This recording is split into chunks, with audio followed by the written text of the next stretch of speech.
All right, what is going on, everybody? Welcome back to the channel. Happy Wednesday. Hopefully you're having a great day. So we have a nice little MLB slate. We're going to talk about every game as always. Make sure you guys hit that like button, comment down below, subscribe to the channel. Appreciate everybody's support here as we continue to grow. So let's talk a little bit about yesterday. We had 5 best bets. Unfortunately, we had the Reds game get rained out, but it was a 4-0 sweep. So very nice day, up of almost 4.5 units. So really good day there. And I've got 7 best bets for you guys today. So let's get into this slate, dig in, and get going. So first game on the card today is going to be the Reds and the Cardinals. So makeup of yesterday's game, same 2 pitchers going at it. We've got Brady Singer and Miles Mikolas. So Mikolas yet to get a win on the season. Brady Singer yet to get a loss on the season. So love the Reds in this spot. This is all we have in this one. Just taking the Reds same, running it right back. Reds total over 4.5. It's going to be a decent day, good weather. Carry should be up. We should see some home runs. It does scare me a little bit with Singer because he is such a prolific fly ball pitcher. So I don't really want to take the Reds on the money line. That said, I feel very good they're going to win. But just in case, I want to take them to score some runs off of Mikolas and this bullpen. So over 4.5, we're getting better odds anyway. I do like them to score some runs. So that is going to be my play in that game. Next game is going to be the Astros and the Tigers. So I am kind of bouncing back and forth on one screen. So if I do get the games out of order, I apologize, but we're going to try to get it in the right order. Anyway, Jackson Jobe going up against AJ Blueball. Interesting name. Anyway, he'll be making his debut. So don't really want to trust him. We're getting the Tigers at plus money with Jackson Jobe, who's 2-0 with an opponent average of 194, ERA of 2.70. This is one that almost made the card.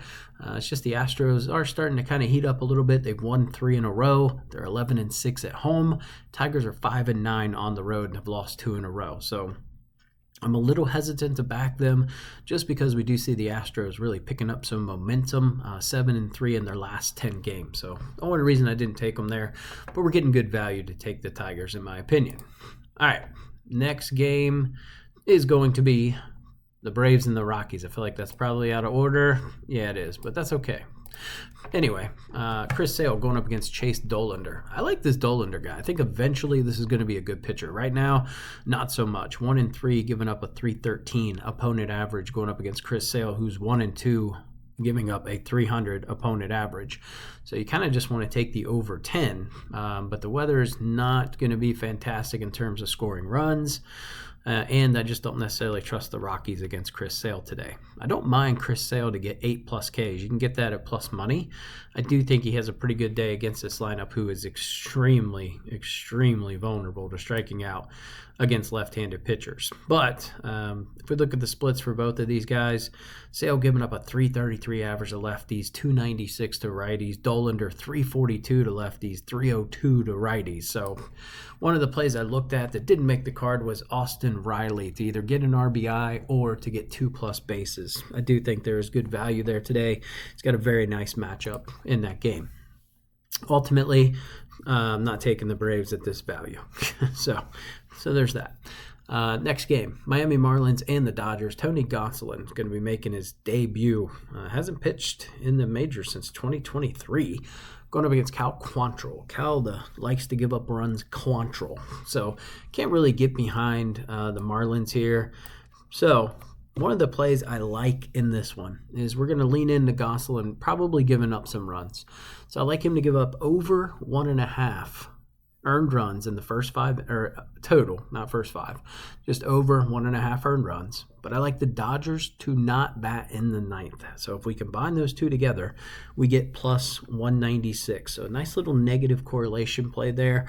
Can definitely see the Dodgers absolutely smacking Cal Quantrill. We saw him just absolutely destroy him last night. This Marlins bullpen is terrible. So even if it ends up being 3-6, it doesn't matter as long as the Dodgers don't have to bat in the 9th and they get more than 2 earned runs off of Gonsolin, which I think they will. This offense is still a pretty good Miami Marlins offense, so that's where I'm at in that game. All right, next game is going to be the Giants and the Padres. Landon Roop going up against Michael King. Decent little pitching matchup here. If we look at King, he is 3-1 on the year with an opponent average of 195. Going up against Landon Roop, who is 2-1 with a 275 opponent average, but he's got a 4.56 ERA. Now, the issue here is just going to be more the weather. It's not going to be fantastic, not great for scoring. Hence why we see an over-under of 7.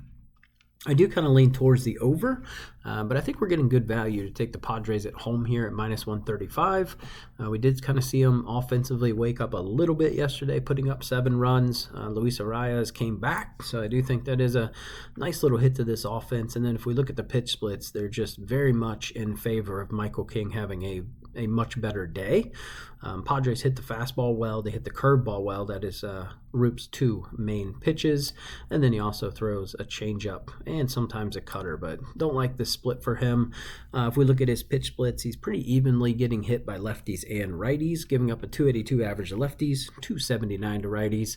Michael King, significantly better, 186 to lefties, 176 to righties. Now he has given up a little bit of a hard hit percentage. That's one thing Landon Roop does well. They're not getting bombs off of him. They're getting singles, maybe every once in a while some doubles, but he's not giving up a ton of long balls. Michael King's getting hard hit, but again, he's not giving up a ton of long balls, only averaging .82, but he's pitching at Petco Park, so that's obviously going to decrease those numbers. Yeah, I think Padres here, we're getting good value. It's one I kind of went back and forth on, didn't put it on the card, but I don't mind it. Next game is going to be the Angels and the Mariners. Tyler Anderson going up against Emerson Hancock. Hancock rocking a 7.71 ERA and opponent average of 3.47.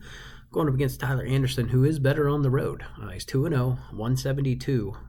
Opponent average 2.60 ERA. This is one we're getting really good value to take the Angels here. I wouldn't mind taking the Angels first 5. I do think they should be able to get the Hancock here. My only problem is the pitch splits don't really favor this. But the Mariners at home been pretty good. 11-6 on the year. And if we look at the Angels, they're 7-12 on the road. Angels have lost 4 in a row. Mariners have won 3 in a row. 7-3 in their last 10. Angels are 3-7 in their last 10. So it's a little hard for me to get behind them here. But Angels first 5 you can get at plus money. So I still think that is a pretty good spot here. Anderson does pitch very well against righties. He's only given up a 120 average.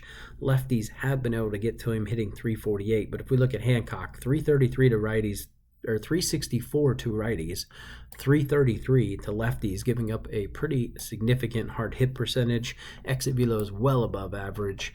Should be a good spot for the Angels to score a couple of runs. You can also get the Angels first 5 plus a half a run at -120 on DraftKings, which I think is good value there as well. If the Angels can't get to Emerson Hancock, they got serious issues. All right, next game.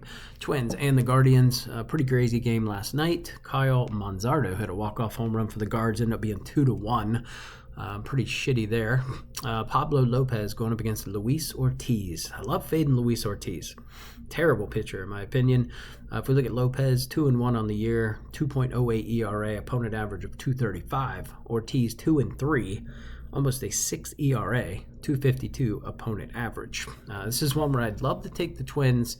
The weather just has me a little concerned. It's going to be a real crappy day for baseball. You can see it with the over-under of 7. Kind of just want to take the over, but this is not a play I'm going to take. It's Twins or the over here, in my opinion. I cannot get behind Luis Ortiz. Significant pitching advantage towards the Twins here.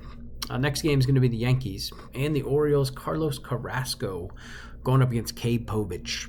Carrasco a 5.26 ERA, Cade Povich a 5.04 ERA. Povich a 3.24 opponent average, Carrasco a 2.60 opponent average. Pretty easy for me. Now we have the wind blowing in just a little bit here. It's about a 3-mile-an-hour wind blowing in from kind of center and left. You've got a really short porch and right here. I'm taking the over. Give me the over 9.5, -118 on FanDuel. Just too good a value. Both of these pitchers give up really, really hard contact. Exit velo is above 90. Hard hit percentages right around 45%. Povich giving up a 3.66 average to righties. Carrasco 3.17 to righties. Povich pretty good against lefties, 182. Carrasco giving up 224. I mean, it's a coin flip on who's going to win.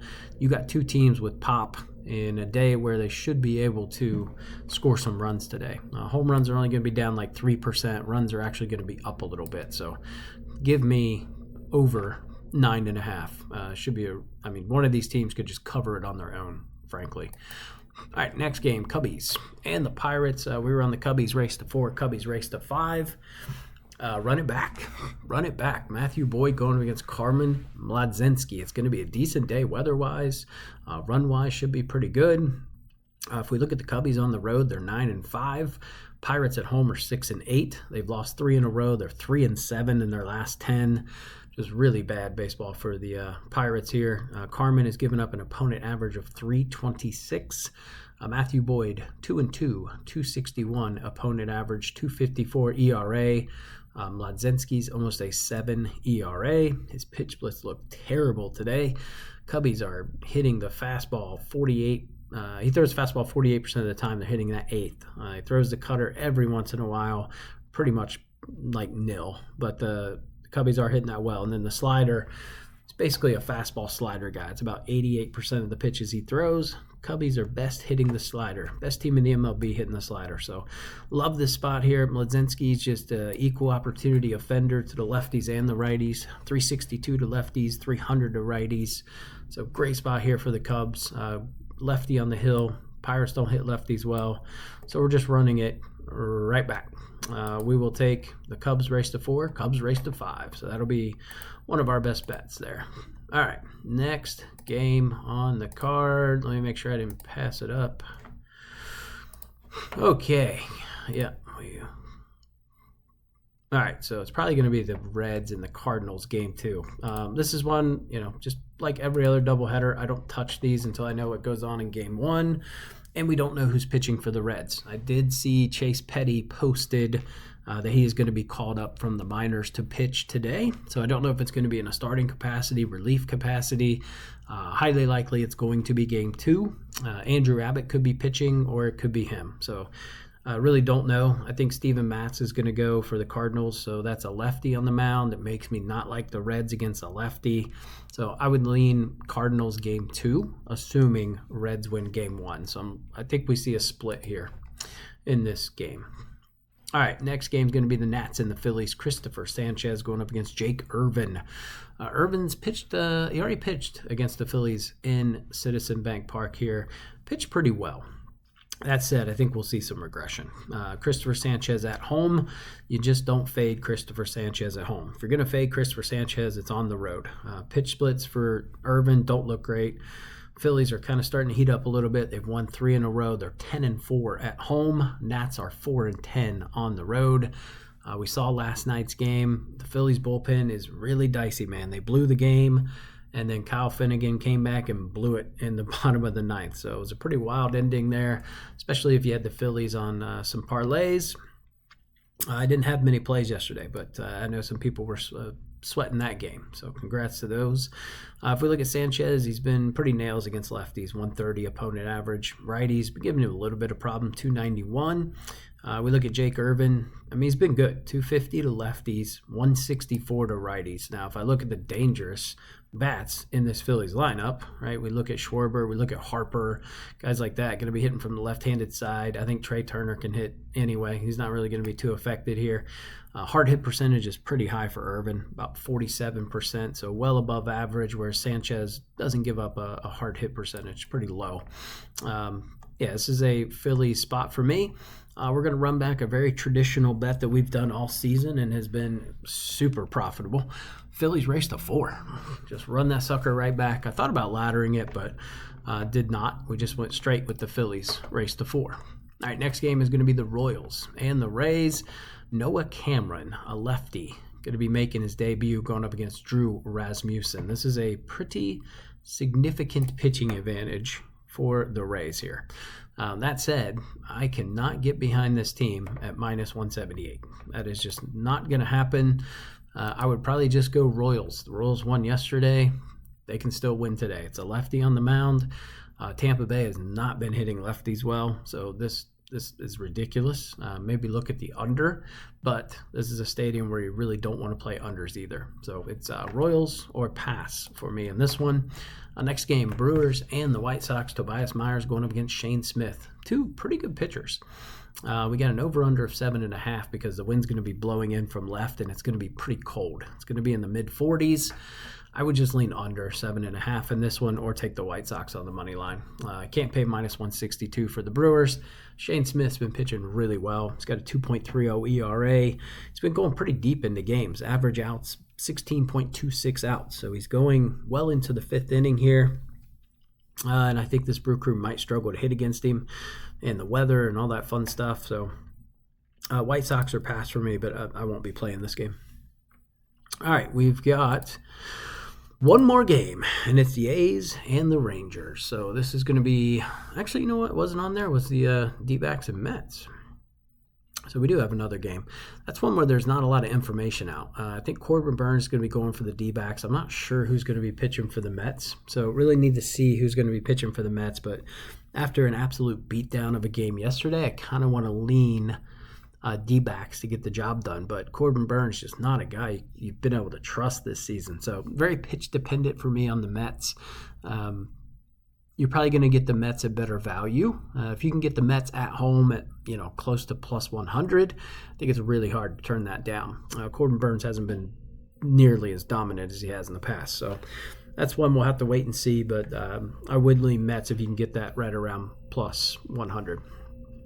All right, for the Athletics and the Rangers, we've got Luis Severino going up against Nathan Eovaldi. The Rangers, I would love to take them here, but same issue as yesterday. They're woefully overpriced. Nathan Eovaldi at home has been great. Still not at a point to where I can get behind these Rangers bats. I'm not going to let one game jump on board here. Now, that said, the Rangers at home have been fantastic. They're 11-4. White Sox away, though. Or not White Sox, Athletics away are still 9-6, so they have a winning record away, losing record at home. They're 6-4 in their last 10, whereas the Rangers are 4-6. So a lot of opposing forces here that just don't add up to me. I would maybe lean towards an under here. We got an over-under of 8, slightly lean towards the under. 70% of the Rangers games this season have gone under, but the A's are a little lean towards the over. 54% of their games have gone over. But if we look at the average runs scored per game between the two teams, A's are averaging about 4 runs a game, Rangers about 3.5. So still under this if you combine them. So like I said, I would lean under in this game. I think Severino should have a pretty decent game, and I don't think the A's will be able to get too much off of Eovaldi at home. He's been pretty stout this year. 36 innings pitched, 38 Ks. So he's averaging about a K an inning. And innings per game he's going is about 6. Severino is about the same. So he should get some pretty decent pitching for at least 6 innings, and then things will probably trail off significantly from there. But let's get into our best bets, get you guys on your way. Like I said, appreciate you guys tuning in. Make sure you guys like, comment, and subscribe to the channel. Join the Discord, absolutely free. And here we go. All right, first play on the card today. So it's going to be a combination play we talked about, which is Tony Gonsolin for the Dodgers to give up more than 1.5 earned runs. And we're pairing that with the Dodgers to not bat in the 9th inning. So that's on game props on DraftKings. I don't know why it says FanDuel. It's actually DraftKings. But we're doing a half unit play at plus 196. Next one's going to be Phillies, a race to 4 at minus 122 on FanDuel. FanDuel just happened to have a lot of the good odds today on these. And then we're going to do the Cubs. We're going to ladder them. Race to 4, race to 5, a unit piece. We're going to do Reds team total over 4.5 at minus 120. We're going to do Yankees Orioles over 9.5. We're going to hope that Povich and Carrasco just pitch like they should, and the runs should be plentiful. Next and last play is going to be in the Dodgers game. We're going to take Teoscar Hernandez to get 1+ RBI. From what I can see, he's got about a 51% chance to get an RBI today. So we're getting great odds at plus 110. This should realistically be minus 110. So like the value here, just going to do 0.9 units. So we're basically doing to win a unit in this one. So those are the plays, guys. Thank you guys for tuning in. And I'll catch you guys in the next video tomorrow. We'll be back home, so it'll be our normal setup. So appreciate it. See you in the next one.